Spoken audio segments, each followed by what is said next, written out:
आज 2003 का पहला दिन है, पहला दिन है ये। तो पहले दिन में आपको ये बताया जाता है, उसको ध्यान रखो। चंडी ने अपना काम नहीं छोड़ा, चंडी देश में काम कर रही है। पहले कोई और नाम पुकारे जाते होंगे, अब उसको चंडी कहा जाएगा ये। तो चंडी ने अपना काम छोड़ा नहीं, वो अपना काम दौड़ दौड़ करके सब जगह कर रही है और किसी को पता चलता नहीं है, मालूम किसी को होता नहीं। जब बात निकल जाती है और बात को भूल जाते हो, और जब वो बात आ जाती है तब कहते हो कि वो बात तो कहा था। तो पहले से याद रखना चाहिए। तो आज पहला दिन है, इसमें संतोष ज्यादा अधिक मात्रा में संतोष धारण करना चाहिए कि हम जो भी कर्म करेंगे ईमानदारी मेहनत के साथ मालिक हमको उसका फल देगा।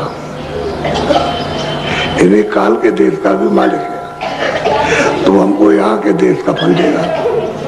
यदि यहाँ के देश का हमको मजदूरी देगा, बरकत देगा, तो आप ईमानदारी मेहनत से काम करो, आपको मजदूरी यानी बरकत मिलेगी। आपको तो मजदूरी तो मिल ही जाएगी, साथ ही बरकत। तो बरकत जो मिलेगी वही उसके देश की कृपा है, दया, कि वो अपनी बरकत हमारी मजदूरी के साथ, मेहनत के साथ मजदूरी दे और बरकत को जोड़ दे।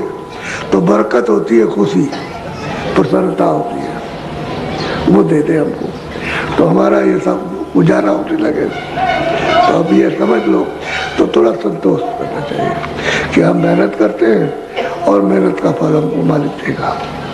ये आपको संतोष होना चाहिए। आप करते रहोगे, हाविस करते रहोगे, और चाहे वो ले लो जल्दी से, जैसे भी हो वैसे, तो तुम्हारा नुकसान हो जाएगा। और नुकसान हो गया, जितना जितना तुम दौड़े हविस में उतना ही नुकसान हो गया। और संतोष करते तो अपनी जगह पे चीज समझ भी आती, और मेहनत मशक्कत करके और उसकी मजदूरी और बरकत भी ले लेते, तो बरकत है। तो ये पहले साल में ये पहले दिन में धारण करना चाहिए कि मुझे मतलब ये सब्र करना, समझे, संतोष, कि हम मेहनत कर रहे हैं, मेहनत से तो नहीं पीछे हट रहे, शारीरिक मेहनत करते। अब वो जो मतलब दौड़ा कर रहा, वो देखेगा कि कौन मेहनत करता कौन नहीं करता, वो तो सब देख रहा। उसकी आँख भी है और उसके मतलब ये कान भी है, वो समझता भी है, करता भी, कर भी रहा। और हुक्म वो वहां से ले आता, हुक्म दे आता। अरे वहां से जो ले आएगा उसको पहुंचा देगा, वो बताएगा ये है, ये ऐसा है। तो चंडी है, चंडी एक देवता है, वो इन आंखों से दिखाई नहीं देता। भूत तो दिखाई दे जाएगा, लेकिन वो देवता दिखाई नहीं देगा। वो जब सूक्ष्म आप खुलेगी तभी देख सकते हो, वैसे नहीं देख सकते। सब तरह थोड़ा कर रहे, तो इसलिए उतना काम करो जितना कोई भी काम करता है दुकानदारी में, कि ठीक है मेहनत कर रहे हैं, मजदूरी मिल जाएगी। ये संतोष होना चाहिए कि जो देने वाला है हमारे कर्मों का, वो हमको दे देगा। ये मुश्किल, तब तुम्हारा भजन भी बनने लगेगा। और तुम चाहोगे कि हमारा भजन बन जाए, और हम मतलब ये है कि कुछ भी मेहनत मशक्कत न करें और ऐसे ही किसी का ले लें, तो भजन बिगड़ जाएगा। असली काम है संतोष और सब्र के साथ में भजन बनना। तो सब्र और संतोष रहेगा तो भजन बनेगा। भजन ही असली चीज है, वही आपके काम आएगी। बाकी तो ये सामान कुछ काम नहीं आएगा। अरे मेहनत की मजदूरी शरीर के लिए, समझ के, उसकी बरकत शरीर के लिए है, उसकी बरकत जीवात्मा के लिए नहीं है कि सूरज के लिए उसकी बरकत हो ना, उसकी मजदूरी। सूरज का तो कोई कर्म है ही नहीं। सूरज जब अपना कर्म करेगी तो उसको वो अलग मजदूरी मिलेगी, और उसकी जो बरकत होगी वो मतलब है कि दिव्य बरकत होगी, अलौकिक, अमूलक होगी। तो इसलिए ये शरीर का सब काम, तो शरीर के लिए शरीर का काम, तो पर भजन बन जाए। अब इन काम को करते हुए ये तो नहीं कहा कि कामों को बंद कर लो, कर्मों को, तो कर्म भी कर लो और मतलब ये भजन भी कर लो दोनों।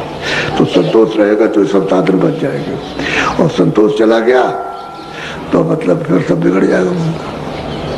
तो हमको ये चीज पकड़नी चाहिए कि आज हमको ये बताया गया तो से, और सब मुल्कों में समझ गए, ये नहीं सब चीज की, ये तो सब जानते हैं। पहले लोग इशारा करते थे, चांदी का रुपया बजाया करते थे, ऐसे ऐसे करते थे, उसको ऐसे करते थे, तब लेते थे दुकानदार ऐसा रोजाले की है कि कुछ गड़बड़ है, तो टन टन बोलता था, तो उसको ये तब देता वो घूम रही, तो इसको मतलब है कि खत्म कर देगी, ये पता नहीं चलेगा किधर चला गया, किधर चला गया, क्या हो गया, ये बात है। तो अभी ये सोचने की चीज है, ये तो सबके लिए है ना, दफ्तर वालों के लिए, खेती वालों के लिए, दुकानदारों के लिए, मजदूरों के लिए, सबके लिए है। ये तो सबके याद कराने की सबकी चीज है, किसी एक की तो है नहीं कि भाई किसी का मुसलमान की हो तो हिंदू की हो तो मुल्ला की हो तो पंडित की हो तो छत्री को हो तो ब्राह्मण की हो तो हर सबके एक बार मेहनत मशक्कत जो भी करते हो तो करो, और फिर उसकी मतलब है कि बरकत, तो मजदूरी मिल जाए, बरकत भी मिल जाए।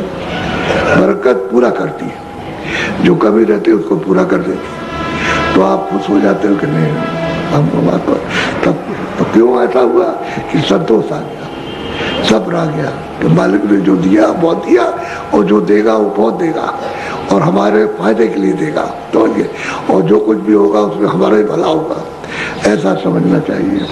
और नहीं समझते और फिर गड़बड़ हो जाता है, तो ऐसा है। तो इसलिए थोड़ा संतोष रखना चाहिए, क्योंकि ज्यादा लालच करना, उसमें फंस जाना, और लालच बुरी बला, अपना भी चला जाए और दूसरे कुछ मिले नहीं, वो अपने हाथ से भी निकल गया और मिला भी नहीं कुछ।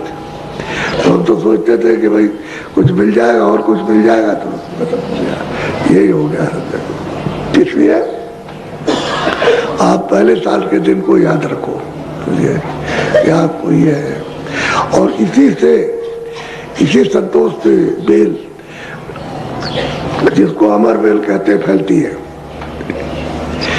अमर बेल फिर इसी से जीवात्मा जाग जाएगी, और इसी से अमर नाम को पाकर के अमर पद में पहुंच जाएगी। लेकिन ये छोड़ दोगे तब तो मुख मोड़ लिया आपने, अपने घर जाने का जाओगे नहीं, क्योंकि उधर जाने की इच्छा ही नहीं, आपकी ही रहने की इच्छा।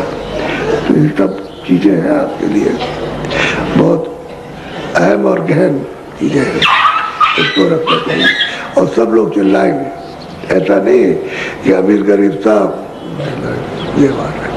और कहाँ सिमट के जाएगा तो उसको मालूम है, हमको भी बताना, वो सिमटेगा कहाँ तो हमको बताने की जरूरत क्या है, कि ज्यादा मतलब है कि वो बकरेबाजी करे, सीधा सीधा सब, सेठ भी, साहूकार भी, ये भी, वो भी, राज भी, गैर भी, देश भी, विदेश भी, सब चिल्लाएंगे, सब चिल्लाने लगे। अभी तो उतना नहीं चिल्लाए, वो दबा के रखते हैं, फिर खुला खुला चिल्लाएंगे, और जितना भी वहां से चिल्लाएंगे सब बोलेगा। तो इसलिए चड्डी से बचने का सबसे अच्छा ये है वो हमारे ऊपर प्रसन्न रहे। तो हम जब मेहनत करेंगे, ईमानदारी और मेहनत करेंगे, तो मतलब ये है कि मजदूरी मिलेगी और खुश भी रहेंगे वो। तो बस ये है कि बीज तो नाश होता नहीं है, कि भाई मतलब ये है कि सब खराब हो गया, हर कोई ना कोई तो बीज जमेगा, तो कुछ को ना कुछ तो उसके अच्छे लोग रहेंगे ही, तो उनके ऊपर खुश हो जाएंगे, प्रसन्न हो जाएंगे, तो क्या। बाकी सब लोग चिल्लाते थे, तो धीरज मत तोड़ो, सब्र और विश्वास मत खत्म करो, या कि मेहनत भी गई और मजदूरी भी गई, दोनों चले गए, ऐसा नहीं।